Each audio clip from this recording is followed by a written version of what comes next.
Chers confrères, chers collègues, merci pour votre invitation. Sur mon badge, j'ai marqué « Je viens de Paris », mais je ne viens plus de Paris. J'étais effectivement directeur de la recherche à l'INSEP pendant près de 20 ans. Et maintenant, je viens de Nice et de Biot, notamment au centre médico-sportif Moratoglou, et rattaché à l'université de Nice, Sophia Antipolis. Toujours un plaisir de passer derrière Xavier, ça m'arrive de temps en temps. Pourquoi ? Parce qu'on n'a pas de rappel physiologique à faire, ça c'est déjà fait. Donc on va gagner un petit peu de temps. Je l'avais prévu, bien évidemment. Et du coup, ce qu'on va faire, c'est qu'on va se poser la question suivante. Peut-on se pré-acclimater à l'effort réalisé à la chaleur ?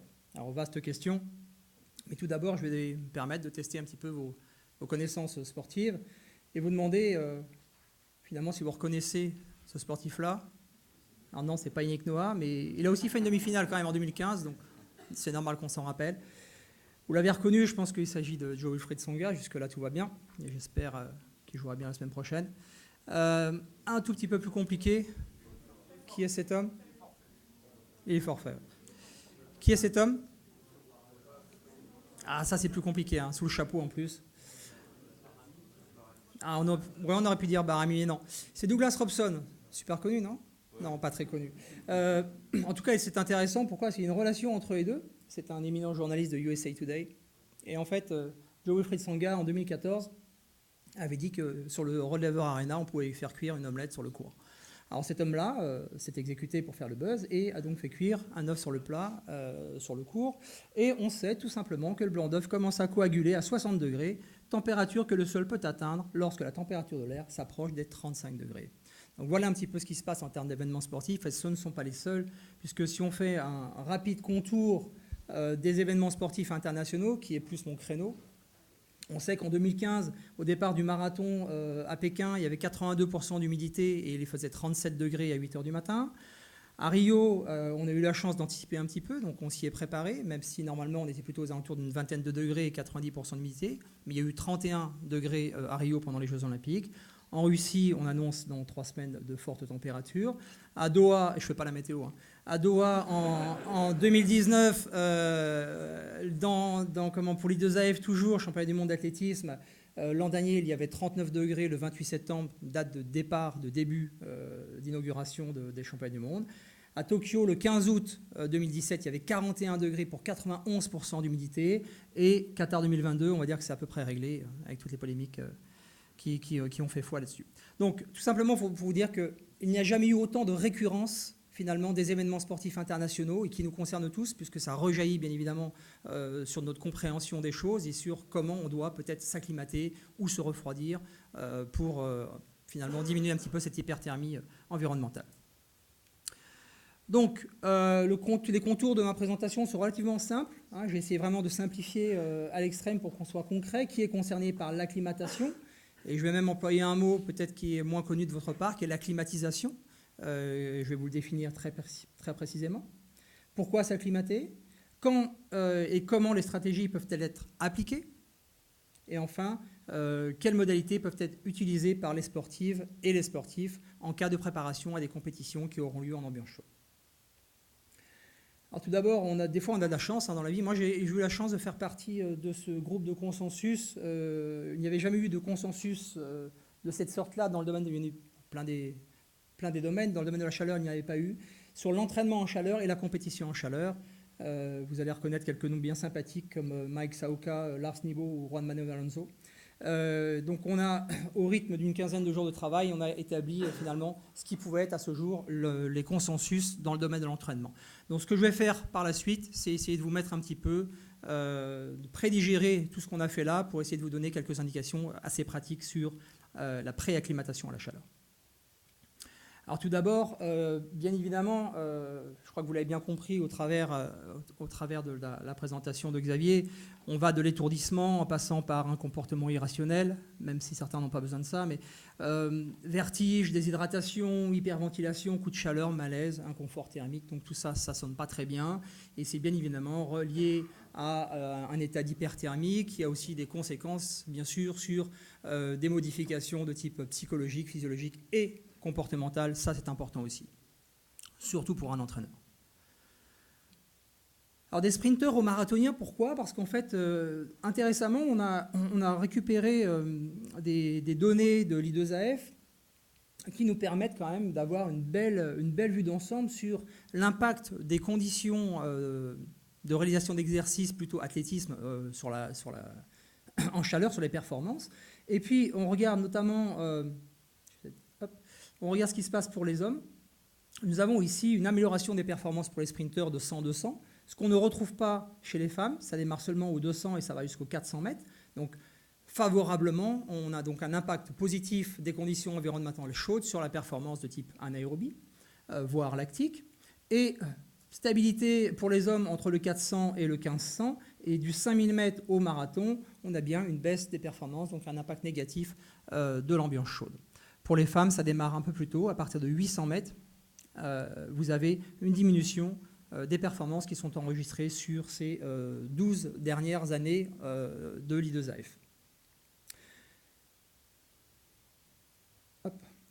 Voyons maintenant, Xavier en a parlé un petit peu sur l'impact que peut avoir la sueur, et on notera même ici le débit sudoral, hein, notez le sweat rate. Si on fait abstraction des gens qui ne sont que peu entraînés, on compare ici l'évolution des différentes températures et l'impact que ça a au niveau du début de sueur et de son delta de variation pour les sprinteurs et pour les coureurs prolongés, les coureurs de longue distance. On s'aperçoit que lorsqu'on est coureur de longue distance, plus la température va augmenter et plus on va être amené à suer en comparaison avec des sprinteurs. C'est ce qu'on voit aussi d'un point de vue un peu plus synoptique ici. Ça va quasiment du simple au double en moyenne sur les températures relevées. On a ici pas de différence entre nos sprinteurs et nos athlètes non entraînés, nos sédentaires, et les coureurs de longue distance vont avoir un delta de variation en termes de sueur plus important, voire 2 fois plus important. Donc, comme l'a dit Xavier, on obéit à un certain équilibre thermique. L'exercice réalisé sous forte chaleur va déséquilibrer, va nous emmener de façon automatique, inévitablement, à un stockage qui va être relié directement à une baisse de performance, comme on l'a vu. Et il va falloir comprendre comment essayer de diminuer cette baisse de performance. Alors, le pionnier dans le domaine, c'est González Alonso. En 1999, très subtilement, il a en fait pré-réchauffé certains cyclistes et pré-refroidi certains cyclistes. Et puis, ils ont proposé un temps limite à l'épuisement.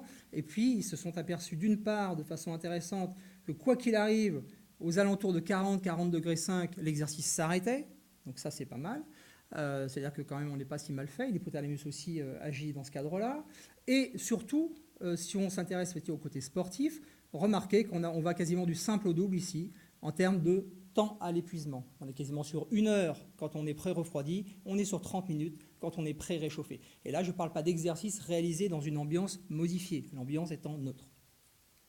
Ensuite, on va vers Rostucker qui nous dit que sur un 40 km, à partir de 30 km, ici, c'est ce qu'on voit avec les petits astérisques, à partir du 30e kilomètre, on a une vraie modification, une vraie séparation des performances réalisées, ou tout du moins de la puissance de sortie réalisée, quand on réalise un exercice à 35 degrés versus un exercice qui lui était réalisé à 15 degrés. En moyenne, sur 40 km, on peut perdre à peu près une vingtaine de watts.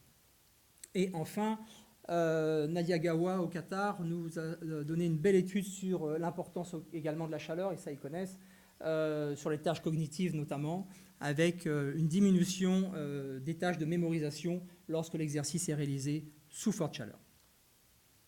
Donc comment s'acclimater d'un point de vue un petit peu synthétique? Bien sûr, il y a le côté naturel, où on va jouer un petit peu aussi sur l'humidité pour augmenter cet index thermique et le WBGT.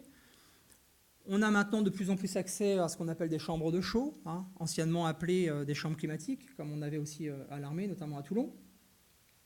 L'exercice physique en lui-même et sa modalité de pratique, Xavier en a parlé, convection par convection. S'acclimater, c'est aussi diminuer finalement la convection. Donc on va privilégier des exercices où il y aura faiblement de la convection afin de mieux s'acclimater et plus vite. On va voir que les durées sont très importantes, la répétition des exercices et enfin les différents stresseurs environnementaux qu'on peut avoir. On a dit l'humidité, mais on a aussi bien sûr à notre disposition des vêtements de type imperméable qui peuvent également nous aider très facilement à nous acclimater. Les bénéfices ont lieu bien sûr en chaleur, hein, on va le voir directement avec des données en termes de performance. Et de façon intéressante, on vient de montrer aussi qu'il peut y avoir des bénéfices en milieu tempéré. La condition physique en est aussi améliorée. Donc l'acclimatation, c'est un petit peu, je sais qu'il y a 2-3 spécialistes de l'altitude dans la salle. L'acclimatation, finalement, c'est un petit peu comme l'altitude, le fameux training high, living low. Donc en fait, on va aller s'entraîner en chaleur, mais on vit en milieu tempéré. Et l'acclimatisation, qui est assez nouveau, hein, qu'on tente de faire passer, qui nous vient de l'anglais, mais dans tous les articles internationaux, maintenant on l'emploie. Cette acclimatisation, c'est le fait de pouvoir rester à peu près 14 heures dans un milieu qui est relativement chaud et dans lequel on s'entraîne aussi en chaleur. C'est ce qu'on appelle l'acclimatisation. Donc vraiment une belle analogie avec ce que nous a démontré depuis des années l'altitude. Donc on a dans cette acclimatation ou acclimatisation une augmentation du volume plasmatique, du flux sanguin cutané, débit sudoral, rétention électrolytique, les protéines de choc, diminution des températures centrales cutanées, fréquence cardiaque, volume sanguin splénchenique et un confort thermique. Le tout étant surtout relié à une diminution de la contrainte thermique et surtout une diminution donc, de la pénibilité à l'effort. Alors est-ce que c'est toujours possible et existe-t-il des alternatives? Ce n'est pas toujours facile de pouvoir se préacclimater. Ce que l'on sait maintenant et ce que nous disent l'ensemble des études, c'est qu'il y a environ 3, voire la 4e, mais qui n'est pas souvent relevée, type d'acclimatation. On a une acclimatation dite à court terme. Donc elle renvoie généralement à des protocoles qui sont inférieurs à 7 jours. On est souvent entre 4 et 5 jours dans l'ensemble des études. Une acclimatation par intermittence, où on va au minimum sur 15 jours, on peut aller jusqu'à 3 semaines, mais finalement on réalise un exercice en chaleur seulement une journée sur 2. Et l'acclimatation à moyen terme, qui vous allez le voir est relativement efficace. On est plutôt aux alentours de 8 à 14 jours et la longue durée supérieure à 15 jours, mais très peu employée finalement concrètement sur le terrain. Si on regarde un petit peu les différences entre nos deux acclimatations, à court terme, SCHA, et à moyen terme, on a une diminution de 3,5% de la fréquence cardiaque en 4-5 jours, 7% pour l'acclimatation à moyen terme, et pour le volume plasmatique, on a 3,5% d'augmentation, et ici on a 7,1% d'augmentation pour l'acclimatation à moyen terme. On vient de relever, il y a très peu de temps, une augmentation de près de 11% pour une phase d'acclimatisation de 10 jours pour des triathlètes entraînés en endurance. Donc, on a cette acclimatation à court terme. Le consensus propose en moyenne des acclimatations qui durent entre 4 et 6 jours. On est entre 45 minutes et 60 minutes d'effort, 40 degrés en moyenne et 50% d'humidité. À nous de faire varier, bien sûr, cet index thermique en fonction des possibilités de s'exposer à des fortes températures comme celle-ci. On utilise des échelles perceptuelles qui nous permettent d'avoir une intensité aux alentours de 7 sur 10 pour démarrer. Bien sûr, plus on va s'acclimater et l'intensité d'exercice va donc être progressivement diminuée au fur et à mesure puisqu'il va devenir de plus en plus difficile. Il y a toujours des plus dans ces cas-là. On peut doubler les séances quand on est un athlète aguerri. On peut aussi s'échauffer et récupérer de son deuxième entraînement en ambiance chaude. On peut aussi s'habiller avec des vêtements imperméables. Cette étude de Garrett réalisée sur des rameurs néo-zélandais, 90 minutes avant de préparer une course internationale, 90 minutes à 39,5 degrés, 60% d'humidité relative. Ils ont réalisé un 2000 mètres bien avant leur compétition et puis ils se sont mis dans une phase d'acclimatation qui sera suivie d'une phase d'acclimatisation naturelle puisqu'ils arrivent sur le lieu de compétition après différents voyages et seulement 5 jours d'acclimatation. Quand on travaille sur la chaleur, on a souvent des tests qu'on appelle des heat stress tests. C'est des tests sous-maximaux qui sont ici, qu'on appelle des HST, qui nous permettent d'avoir différents paliers sous-maximaux pour lesquels on est généralement aux alentours de 65%, 70% de la FC max. Les auteurs ont pu montrer sur ces rameurs de haut niveau qu'on avait une amélioration sur un 2000 mètres de l'ordre de 4 secondes pour ces rameurs de haut niveau et qu'on avait, dans le cadre du HST ici post, on avait une diminution de 14 battements par minute pour la fréquence cardiaque. Donc ça fonctionnait pour cette population. À moyen terme, c'est quasiment la même chose. Donc je vous rappelle, on est plutôt entre 8 et 14 jours. On baisse un petit peu l'intensité, on est à 6 sur 10, ça va durer un peu plus longtemps. Possibilité d'ailleurs au fur et à mesure du temps, dès qu'on est un peu mieux acclimaté, de pouvoir jouer sur la durée, l'intensité. Et très important, et ça Dieu sait qu'on a pu le vérifier, s'essayer à des séances de qualité pour se familiariser aussi aux intensités relatives à la compétition et avoir des véritables repères de compétition en chaleur. Cette acclimatisation et la performance, quasiment pour finir, c'est une étude que nous avons eu la chance de mener. On l'a menée conjointement à la fois à Paris où pendant 10 jours des triathlètes de bon niveau se sont entraînés et puis on leur a fait faire un test de temps limite, 20 km contre la montre, dans une chambre climatique, avant et après ces sessions d'entraînement qui, elles, étaient réalisées en milieu tempéré. Quasiment pas d'amélioration de la performance ou pas de modification de l'ordre de 12 secondes. De façon intéressante, il y a un groupe qui était beaucoup plus malchanceux, qui est parti avec nous une douzaine de jours en Guadeloupe. Et cette fois-ci, eux, ils étaient dans une phase plutôt d'acclimatisation. D'acclimatisation, puisque à la fois, ils s'entraînaient à peu près 3 heures par jour, mais il restait bien sûr aussi 10 à 12 heures par jour en dehors de leur champ. De façon intéressante, en 10 jours d'acclimatisation, le contre-la-montre a montré qu'on pouvait améliorer la performance de l'ordre de 1 minute 26 pour cette population. Je crois que n'importe quel entraîneur de cyclisme, c'est pas Xavier qui va me contredire, rêverait de pouvoir faire améliorer d'1 minute 30 la performance sur un 20 km. Donc, il y a bien un impact positif de cette acclimatation à la chaleur. On est en moyenne, dans cette méta-analyse, on est en moyenne à 2,4% d'amélioration des performances pour STHA et en moyen terme, on est à 10% d'amélioration des performances lorsque vous êtes suffisamment acclimaté. Et il y a tout un tas de paramètres pour décrire justement le fait qu'on soit véritablement acclimaté. Enfin, l'acclimatation par intermittence, donc comme je vous l'ai dit, à peu près 1 jour sur 2. Très peu d'études sur le domaine, il y a à peu près 5 études à ce jour, mais en tout cas, on montre quand même qu'il peut y avoir des larges modifications physiologiques et de performance. Et ce qu'on propose, nous, en tout cas, c'est de se dire qu'on peut aussi, dans les périodes off, c'est-à-dire 1 jour sur 2, les jours off, on peut continuer un petit peu à s'exposer à la chaleur de façon passive. Je terminerai par celle-ci sur l'acclimatation pour le tempéré. C'est assez nouveau. Il y avait une première étude faite chez des personnes plutôt entraînées, mais vraiment pas athlètes, à 46 de VO2.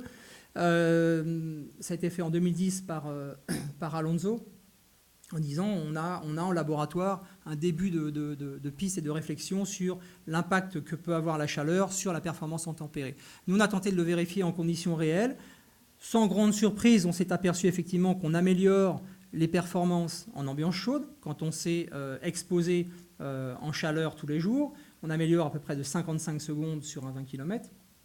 Et de façon assez intéressante, comme vous pouvez le voir ici au niveau des stats qualitatives, on va avoir une amélioration de l'acclimatation à la chaleur, pas de l'acclimatisation, de l'acclimatation à la chaleur, qui va engendrer une performance améliorée de 30 secondes sur un 20 km. Donc cet entraînement sous forte contrainte thermique va impacter positivement la performance pour un 20 km réalisé en contre-la-montre pour nos cyclistes, enfin pour nos triathlètes, qui eux avaient 68 de VO2 max. Enfin, dernière diapositive, quand il n'est pas toujours possible de s'acclimater, vous pourrez lire cette très belle méta-analyse publiée dans Sportsman de Melissa Wegman, qui va vous permettre de comprendre toutes les stratégies de refroidissement possibles, qui va du high slushies avec des vestes de froid, des bains de froid, etc. Et l'impact que ça peut avoir finalement sur la performance réalisée immédiatement derrière. Voilà, maintenant c'est à moi de vous poser une dernière question. Savez-vous quelle température il fera demain à Avignon? Combien? 35? 39? Alors, moi, je n'ai pas tout à fait pareil. Alors, j'ai appelé Evelyne Delia et elle me dit qu'en fait, non. Demain, il y aura presque 43 degrés à Avignon. Bon, c'est dans quelques temps, je suis d'accord avec vous. En revanche, si on essaye, notre amie Evelyne nous fait passer un message, elle nous dit que si vraiment c'est ce qui se passe, ces prévisions-là sont réelles, associées à ce que je viens de vous montrer dans les premières slides sur le fait que les compétitions sportives n'ont jamais vécu autant de récurrence avec un impact de la chaleur. Il va falloir véritablement s'intéresser de plus en plus à ces phases d'acclimatation et bien sûr aux stratégies de refroidissement pour tenter peu ou prou de pouvoir survivre et de faire face à cette ambiance chaude. Il me reste maintenant à vous remercier pour votre attention.